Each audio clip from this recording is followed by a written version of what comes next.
যদি তুমি প্রথমে কোকা কোলা পান করো, তারপর অনেক মেন্টোস গিলে ফেলো, তুমি হয়তো ভাববে কোকা কোলা তোমার শরীর ফাটিয়ে দেবে, কিন্তু বাস্তবে কেবল তখনই বিস্ফোরণ ঘটে যখন গ্যাস ছোট জায়গায় দ্রুত প্রসারিত হয়।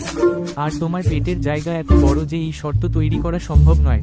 তাছাড়া কোকা কোলা পেটে পৌঁছানোর আগেই বেশিরভাগ গ্যাস মুক্তি পায়।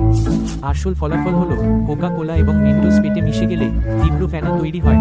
ফেনা দ্রুত পেট ভরে দেয়, তোমার পেট ব্যথায় ভরে যায় এবং শেষ পর্যন্ত তীব্র বমি হয়।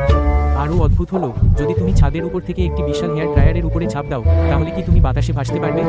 সাধারণ হেয়ার ড্রায়ারের বাতাসের শক্তি কেবল একটি পিংপং বল তুলতে পারে।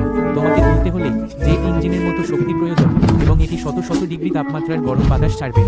এই শক্তিশালী বাতাস তোমার শরীরে বিশাল চাপ দিয়ে আঘাত করবে, কেবল হাড় ভেঙে দেবে না, হাড়ের টুকরো ক্ষতিগ্রস্ত করবে, বরং কয়েক মিনিটের মধ্যেই গরম তাপমাত্রায় তোমাকে সরাসরি পুড়িয়ে দেবে। ভিডিও শেষ। আরও দেখতে চাও? ছোট পোড়োর সাথে থাকো, প্রতিদিন তোমাকে ভিন্ন ধরনের ঠান্ডা তথ্য দেখাবে।